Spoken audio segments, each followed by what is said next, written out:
You like dulu terus share ke grup atau story kalian. Novel Askadina nunggu dukungan kalian nih. Makasih ya. Bab 6486. Charlie dan Duncan baru saja melihatnya memanjat pintu dan masuk. Charlie bertanya kepada Duncan, "Inspektur Lee, menurut Anda apa yang akan dia lakukan selanjutnya?" Duncan berkata, "Karena dia tidak bisa menghubungi saya, dia pasti akan datang ke sini setiap hari. Saat dia mengetahui bahwa aku mungkin tidak akan kembali suatu hari nanti, dia mungkin akan mempertimbangkan untuk mengambil alih bisnis ini lagi."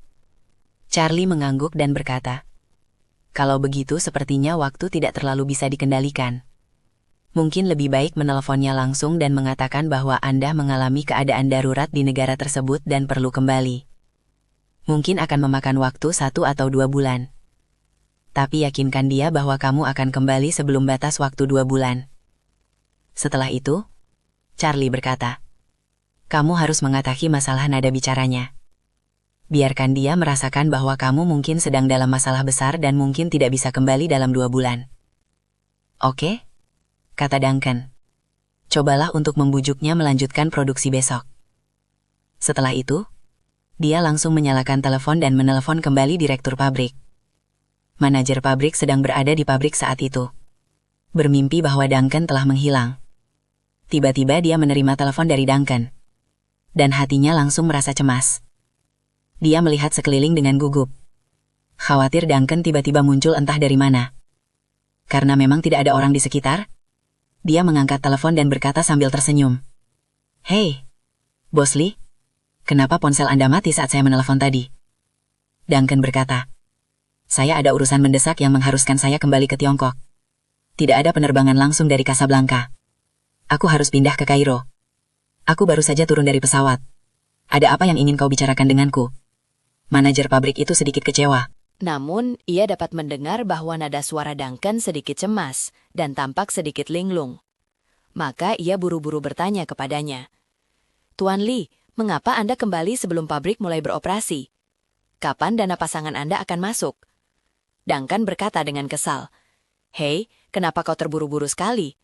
Kontrak kami dengan jelas menyatakan hal itu secara tertulis. Saya hanya perlu melunasi saldo Anda dalam waktu 2 bulan. Mengenai kapan pabrik akan di-upgrade, Anda tidak perlu khawatir. Manajer pabrik itu dengan cepat menjelaskan. Anda salah paham, Tuan Lee. Saya tidak mendesak Anda untuk memberikan pembayaran terakhir kepada saya. Saya juga tidak khawatir Anda tidak akan membayar saya. Aku memikirkanmu. Para pekerja itu telah mengambil uangmu untuk pergi berlibur. Jika Anda tidak bisa mulai bekerja dalam 2 bulan, mereka tidak akan punya tempat kerja dan pasti tidak akan menunggumu. Anda tidak bisa terus membayar gaji mereka untuk menghidupi mereka, kan? Setelah renovasi selesai dan Anda mulai bekerja dalam beberapa waktu lagi, tidak akan ada pekerja terampil yang bisa ditemukan. Butuh waktu untuk merekrut orang dan menjalankannya. Menurutmu bagaimana? Duncan menjawab, oke, saya mengerti. Kamu tidak perlu mengkhawatirkan urusanku. Kali ini saya akan kembali ke Cina, dan mungkin saya tidak bisa kembali selama sebulan.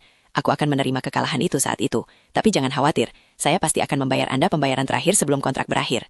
Setelah itu, Duncan tidak menunggu jawabannya, dan langsung berkata, oke, aku ada urusan lain, jadi aku tidak akan bicara denganmu untuk sekarang.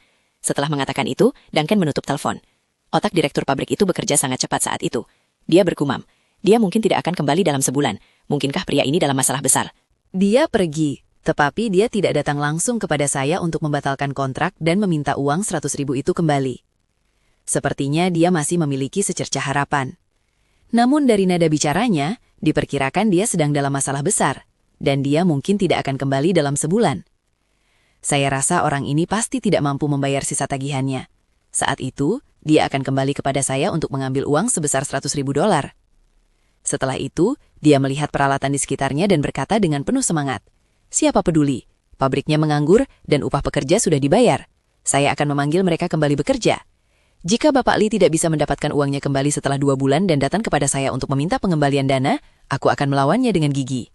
Jika saya bisa bertahan lebih lama darinya, saya tidak akan memberinya uang $100.000.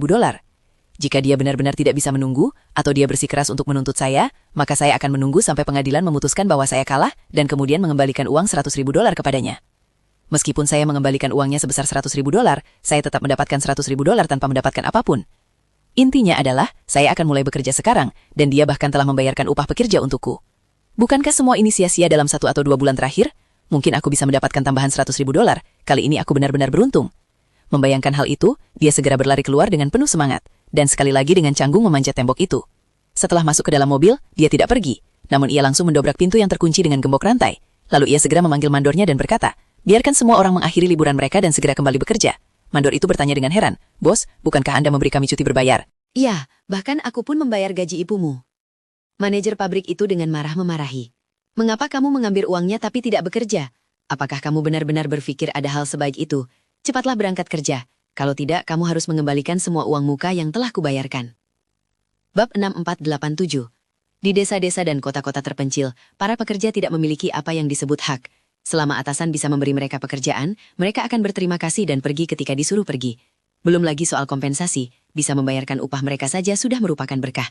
Meskipun para karyawan di sini tidak memiliki kontrak kerja dengan perusahaan, demi kelangsungan hidup, tidak ada seorang pun yang ingin menyinggung pemilik pabrik. Oleh karena itu, ketika direktur pabrik dengan tegas meminta semua orang untuk kembali ke pabrik dan segera memulai pekerjaan, tak seorang pun berani menunda sedetik pun. Mereka berangkat dari rumah dan bergegas ke pabrik dengan berbagai alat transportasi. Menurut mereka, mereka tidak akan merasa tidak puas dengan bos karena ketidakkonsistenannya. Sebaliknya, mereka sangat senang karena telah menerima beberapa hari cuti berbayar. Karena liburan berakhir lebih awal, mereka tidak merasa kehilangan apapun, sehingga semua orang merasa sangat tenang. Beberapa karyawan inti tiba lebih dulu dan melihat bahwa sebagian besar jalur produksi di pabrik telah dibongkar. Mereka bertanya kepada manajer pabrik dengan bingung, bos, bukankah pria Asia itu bilang dia ingin membeli pabrik kita untuk melakukan peningkatan? Mengapa ini dibongkar seperti ini? Keadaannya lebih buruk dari sebelumnya. Duncan telah menyiapkan trik untuk bosnya agar dapat mengumumkan kepada para karyawan bahwa pabrik tersebut hanya bekerja sama dengannya, tidak menjualnya kepadanya. Jadi, orang-orang hanya penasaran mengapa peningkatan tersebut tiba-tiba dihentikan. Dan mereka tidak terkejut bahwa sang bos terus mengambil alih pabrik tersebut. Manajer pabrik merasa bahwa alasan para karyawan yang mengatakan mereka tidak memiliki ikatan dengan pabrik justru memberikan banyak kemudahan baginya. Jadi dia berkata, rantai modal Asia memiliki masalah. Dia kembali untuk mengumpulkan uang dan tidak akan kembali dalam waktu dekat. Kita tidak bisa menunggunya selama periode ini. Jika dia tidak bisa mengumpulkan uang, pabrik tidak akan mengizinkannya berinvestasi. Itulah mengapa saya meminta Anda untuk kembali dan melanjutkan pekerjaan. Kemudian dia memerintahkan, cepatlah kumpulkan pekerja berpengalaman untuk memulai jalur produksi. Saya sudah sepakat dengan pemasok di dermaga bahwa beberapa truk pengangkut sarden akan dikirim sore ini. Kita harus mulai bekerja dengan lancar hari ini. Sarden kalengan bukanlah produk berteknologi tinggi, dan jalur produksi lama tidak memiliki kandungan teknologi apapun. Bagi para karyawan yang telah bekerja di sini selama bertahun-tahun, merakit lini produksi lama tanpa teknologi CNC jauh lebih sederhana daripada merakit sepeda dengan transmisi. Jadi, sekelompok pekerja laki-laki, yang dipimpin oleh teknisi berpengalaman, segera dimulailah pembangunan kembali jalur produksi. Sekitar pukul 4 atau 5 sore, ketika beberapa truk pendingin tua melaju meninggalkan dermaga, para pekerja di jalur produksi mulai dengan terampil menyembelih ikan sarden segar. Tak lama kemudian, asap keluar dari ketel yang digunakan untuk mengukus sarden kalengan. Setelah beberapa hari hening, pabrik pengalengan sarden ini kembali sibuk. Charlie dan Duncan duduk di dalam kendaraan yang telah disiapkan dan menunggu hingga pabrik melanjutkan pekerjaannya. Barulah saat itu mereka merasa lega. Charlie menghela napas. Semuanya sudah beres. Seolah-olah tidak terjadi apa-apa. Bahkan jika orang-orang dari Warriors Den mengetahui tentang tempat ini di masa depan, mereka tidak akan ragu sedikit pun tentang tempat ini. Duncan tersenyum dan berkata, meskipun mereka meragukannya, itu tidak ada gunanya. Banyak sekali orang yang datang untuk mulai bekerja, dan kita bisa melihat mereka bekerja. Manajemen di lokasi kacau, dan kondisi sanitasi buruk. Air yang digunakan untuk membersihkan sarden di kolam penyembelihan terus mengalir, menetes di seluruh tanah, lalu diinjak-injak dan ditindas oleh para pekerja ini. Tidak akan ada petunjuk yang ditinggalkan. Selain itu, begitu mereka mulai bekerja di sini, bau amisnya sangat menyengat, dan darah, cairan tubuh, serta organ dalam ikan bercacaran kemana-mana. Bahkan jika orang-orang kita secara tidak sengaja meninggalkan petunjuk dalam konteks penyelidikan kriminal ketika mereka dievakuasi, mereka akan dihancurkan oleh mereka. Bahkan anjing polisi terbaik pun akan bingung ketika masuk ke dalam area tersebut. Bab 6488. Charlie bertanya sambil bercanda. Meskipun kamu dikirim ke sini tanpa menyadarinya, kamu tidak menemukan petunjuk apapun? Tidak, kata Duncan. Pada akhirnya, banyak kasus yang tidak terpecahkan disebabkan karena tidak adanya bukti. Selama esensi bukti tersebut rusak, sekalipun Dewa Emas datang, itu akan sia-sia. Anda lihat, ada kasus-kasus di berbagai negara yang baru terpecahkan setelah bertahun-tahun. Kasus-kasus seperti ini sering terjadi karena masih ada sedikit bukti kunci yang tersisa pada saat itu, seperti sidik jari yang tidak lengkap dan informasi DNA manusia. Memasuki era informasi, pengumpulan sidik jari dan DNA mencakup semakin banyak orang. Setelah tersangka ditangkap atau anggota keluarga dekatnya ditangkap, masa-masa indahnya pada dasarnya sudah berakhir. Seperti yang dia katakan, Duncan berkata, "Kami sudah memproses informasi biologis di sini ketika kami dievakuasi. Begitu orang-orang ini mulai bekerja, itu tidak akan memakan waktu 2 atau 3 hari. Semua petunjuk sudah hilang, dan tidak ditemukan sesuatu yang tidak biasa." Charlie mengangguk dan berkata sambil tersenyum, "Terima kasih atas profesionalisme Inspektur Lee. Aku merasa lebih nyaman di sini." Duncan berkata, "Tuan Wade, Anda terlalu baik. Saya tidak memiliki keuntungan apapun. Saya hanya memiliki pengalaman di bidang ini sebagai polisi kriminal selama bertahun-tahun. Dibandingkan denganmu, aku masih jauh tertinggal." Charlie menyalahkan mobil dan berkata sambil tersenyum, "Oke, mari kita berhenti membual tentang bisnis di sini. Mari kita akhiri di sini dan kembali ke Casablanca untuk bertemu dengan Roman itu. Lalu kita bisa pergi dan kembali ke Eropa Utara." Duncan bertanya dengan tergesa-gesa, "Tuan Wade, apakah Anda benar-benar ingin bertemu dengannya?" "Ya," Charlie mengangguk dan berkata, "Pria ini adalah Panglima tertinggi kantor Gubernur Angkatan Darat Kanan. Dia jelas termasuk dalam 10 besar di Warriors Den. Dia adalah keturunan keluarga Wu dan junior dari Victoria. Saya tidak berani mengatakan bahwa saya dapat menemukan terobosan apapun darinya. Tapi setidaknya aku bisa memberinya peringatan." Duncan bertanya lagi, "Apa rencana Tuan Wade? Apakah Anda akan membunuh Roman?" "Tidak ada gunanya membunuhnya," Charlie berkata. "Kantor Gubernur Angkatan Darat Kanan bahkan mengganti garnisonnya secara bergilir. Dan selalu ada kandidat darurat. Posisi Panglima tertinggi mungkin sama. Kau lupa apa yang dikatakan Song Ruyu? Panglima Agung sebelum Roman adalah saudaranya, John. Namun John menghilang semalaman, dan Roman segera mengambil alih. Tidak ada yang menyebutkan hilangnya John. Kurasa dia pasti dibunuh oleh Roman." Tapi Roman pasti punya kandidat lain di sekitarnya. Selama masih ada masalah dengan Roman, Victoria pasti akan membiarkan kandidat tersebut mengambil alih semua tugasnya. Membunuhnya tidak akan mempengaruhi operasional kantor Gubernur Tentara Kanan. Duncan setuju dan berkata, yang disebut Komandan Agung ini hanyalah sekelompok karyawan senior, bahkan bukan pemegang saham. Seluruh Warriors Den adalah usaha perseorangan. Victoria adalah satu-satunya bos dan satu-satunya pemegang saham. Tidak peduli seberapa tinggi level orang lain, pada dasarnya mereka hanyalah karyawan. Kematian mereka tidak berarti apa-apa bagi Victoria. Setelah itu, Duncan semakin bingung dan bertanya kepada Charlie, "Tuan Wade, karena Anda tidak akan membunuh Roman, apa rencana Anda untuk menemuinya? Kau tidak bisa memprovokasinya untuk memberontak, kan? Belum lagi, dia adalah keturunan keluarga Wu. Fakta bahwa keluarga dan kerabatnya berada di Warriors Den, dia tidak akan pernah berani mengkhianati Victoria." Charlie tersenyum dan berkata, "Aku tidak pernah berpikir untuk memprovokasinya agar berbalik melawanku. Pada dasarnya, saya sudah memahami struktur Victoria dan kantor 5 gubernur militer. Kantor 5 gubernur militer dipenuhi oleh pejabat-pejabat perbatasan. Tidak ada seorang pun yang memenuhi syarat untuk tinggal bersama Victoria. Saya bahkan curiga mereka tidak tahu di mana Victoria berada. Jika saya memprovokasinya untuk melawan saya, dia tidak akan bisa memberikan bantuan apapun kepada saya untuk menghadapi Victoria. Dan dia bisa digantikan kapan saja yang dapat mengungkap identitas saya." Charlie tersenyum dan berkata, "Bukankah Victoria memotong salah satu tangannya? Aku hanya ingin melakukan hal yang baik dan membantunya menghubungkan tangan ini untuk melihat bagaimana perasaan Victoria nanti." Bab 6489, hubungkan tangannya. Duncan terkejut ketika mendengar kata-kata santai Charlie. Dia tahu bahwa Charlie memiliki kemampuan untuk membantu regenerasi tangan John yang patah. Namun, metode yang dia ketahui adalah pil ajaib, pil pembentuk ulang. Jadi, tanpa sadar dia bertanya pada Charlie, "Tuan Wade, apakah Anda akan memberi John pil pembentuk tubuh?" "Ya." Charlie mengangguk tegas dan tersenyum. Hanya pil pembentuk ulang yang memiliki kemampuan untuk meregenerasi tangannya yang patah. Duncan tak kuasa menahan diri untuk bertanya, "Lalu, apakah itu berarti bahwa untuk meregenerasi tangan, Anda juga membutuhkan pil pembentuk ulang yang sangat mahal?" Charlie mengangguk dan berkata, "Bahkan jika kamu hanya menumbuhkan jari lagi, kamu butuh pil pembentuk ulang sepenuhnya. Anda dapat memahami bahwa hanya pil pembentuk utuh yang dapat mengaktifkan regenerasi tubuh. Adapun seberapa banyak yang diregenerasi, semuanya berada dalam lingkup pil ini. Mirip dengan biaya makan di restoran prasmanan. Baik Anda makan lebih banyak atau lebih sedikit, itu akan diperlakukan sama." Duncan tanpa sadar berseru, "Ini terlalu boros. Lagi pula, orang ini adalah keturunan Victoria. Meskipun kau memberinya pil, dia tidak akan bisa menggunakannya untuk dirinya sendiri. Jadi mengapa harus disia-siakan?" Setelah itu, dia dengan cepat menjelaskan, "Tuan Wade, saya tidak punya niat lain. Menurutku, sayang sekali menggunakan pil semahal itu untuk musuh. Duncan sendiri telah merasakan keajaiban pil ini. Belum lagi meregenerasi tangan yang patah. Sekalipun seluruh tubuhnya dipukuli hingga menjadi seperti saringan seperti dirinya sendiri, hal itu masih dapat membentuk kembali tubuh yang utuh dan sehat. Jika Charlie melelangnya, harganya akan jauh lebih tinggi daripada pil permajaan. Menggunakannya pada musuh benar-benar merupakan pemborosan sumber daya berharga ini. Charlie tersenyum tenang dan berkata, "Meskipun ramuan semacam ini mungkin sangat berharga, keefektifannya memang mengejutkan.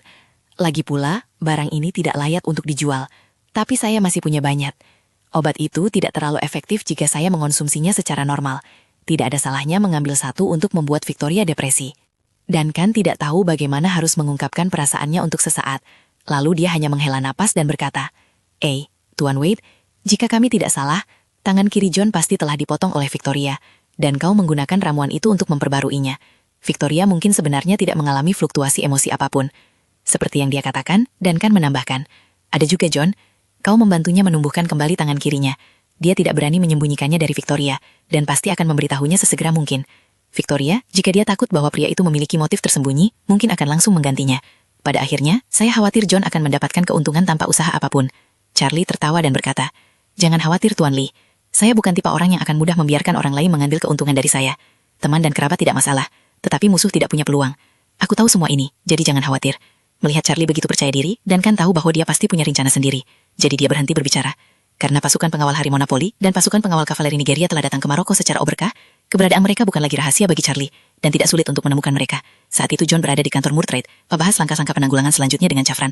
John tahu bahwa dia pasti tidak akan bisa menyembunyikan kedatangannya ke Maroko dari musuh. Jika musuh benar-benar berniat untuk melenyapkannya, dia dan para prajurit harimau di sampingnya mungkin tidak mampu mengalahkannya. Bab 6490.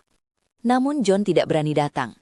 Serangan terhadap pangkalan Maroko itu sendiri sudah merupakan pelanggaran tugas yang besar. Dan hilangnya Ria bahkan lebih mencurigakan. Meskipun Tuhan hanya memerintahkan ketiga penatua itu untuk memotong tangan kirinya, John juga takut bahwa ini hanyalah taktik penundaan dari Tuhan. Jika Tuhan masih murka, dia harus menanganinya cepat atau lambat setelah rintangan ini. Dia berinisiatif untuk menawarkan diri datang ke tempat paling berbahaya. Bahkan, hanya untuk menunjukkan kesetiaannya kepada Tuhan. Dan setidaknya untuk menyimpan kesan bagi dirinya sendiri. Meskipun ini agak berbahaya, ini jauh lebih baik daripada menunggu kematian di Nigeria. Jika dia benar-benar tewas di tangan musuh, itu pasti akan lebih baik daripada dieksekusi oleh Tuhan. Lagi pula, mati di tangan musuh akan menjadi cara untuk mematahkan ikatan para pejuang dan menunjukkan kesetiaan kepada Tuhan.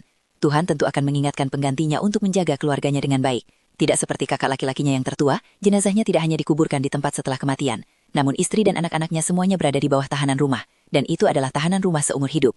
Bahkan anak-anak yang baru berusia beberapa tahun pun akan dikenai tahanan rumah sampai mereka meninggal. Meskipun Victoria tidak akan memerintahkan mereka untuk dibunuh, dia tidak akan mengizinkannya menikah dan memiliki anak untuk meninggalkan garis keturunan. Chafran agak khawatir saat itu. Dia berkata kepada John, Panglima Agung, kita bertahan di sini. Jika musuh datang, ketiga tetua itu tidak akan bisa tiba dalam waktu singkat. Saya khawatir mereka tidak akan mampu melawan balik. John tidak ingin mengungkapkan isi hatinya yang sebenarnya kepada Chafran. Jadi dia berkata dengan tegas, saya bertanggung jawab langsung atas insiden di Maroko. Jika aku tidak menebusnya dengan segenap kekuatanku, bagaimana aku bisa menghadap Tuhan? Chafran berkata, saya juga bersedia setia kepada Tuhan. Namun saya khawatir pengorbanan saya akan sia-sia. Jika Panglima Agung bertindak sebagai umpan, dan ketiga tetua dapat datang secara diam-diam, melakukan penyergapan dan menunggu, itu akan menjadi solusi terbaik. John menggelengkan kepalanya dan berkata, kamu tidak mengerti. Signifikansi dari ketiga tetua itu adalah, jika mereka memiliki masalah, Tuhan harus bertindak secara pribadi ketika menghadapi musuh seperti itu di masa depan. Oleh karena itu, Tuhan tidak dapat membiarkan ketiga penatua itu mengambil risiko, kecuali jika benar-benar diperlukan. Musuh jelas lebih licik dan lebih kuat dari yang dibayangkan. Jika ketiga tetua itu datang secara diam-diam, siapa yang akan menyergap siapa adalah masalah lain. Chafran mengangguk dan berkata, kalau begitu, saya akan mengerahkan lebih banyak pengawal harimau secara rahasia, dan melakukan yang terbaik untuk memastikan keselamatan Anda, Panglima Besar. John tersenyum gitir dan berkata, Jenderal Yuan, terima kasih atas bantuan Anda. Chafran berkata dengan hormat, ini semua adalah pekerjaan saya. John menghela napas dan berkata, Jenderal Yuan, silahkan selesaikan pekerjaanmu dulu. Biarkan aku istirahat sebentar. Baik, kata Chafren. Laksamana besar. Tolong beritahu saya jika Anda ingin menyampaikan sesuatu. Jika tidak ada hal lain, saya tidak akan mengganggu Anda. Melihat Chafren berbalik dan pergi, John ragu sejenak, namun tetap meneleponnya dan berkata, Jenderal Yuan, terima kasih atas bantuan Anda. Chafren langsung berkata dengan hormat, Laksamana besar, tolong jangan sebutkan itu. John berkata, pergilah ke kota Casablanca dan lihat apakah ada anggota tubuh palsu yang bisa dibeli di sana. Carikan satu untukku. Manset kiriku kosong dan terasa aneh. Tidak masalah. Chafren langsung berkata, aku akan pergi dan melihatnya. Masih ada waktu sebelum gelap. Kurasa tidak akan ada bahaya. Laksamana besar tolong jangan keluar. Baiklah, John mengangguk. Setelah Chafren pergi, tanpa sadar ia menggulung lengan baju kirinya. Permukaan luka yang rapi terlihat dari balik lengan baju, dan penampang melintangnya yang seperti spesimen medis membuatnya tanpa sadar merasa mual. Ia tak kuasa menahan diri untuk bergumam. Aku bertanya-tanya apakah aku akan punya kesempatan untuk mendapatkan tanganku lagi di kehidupan ini,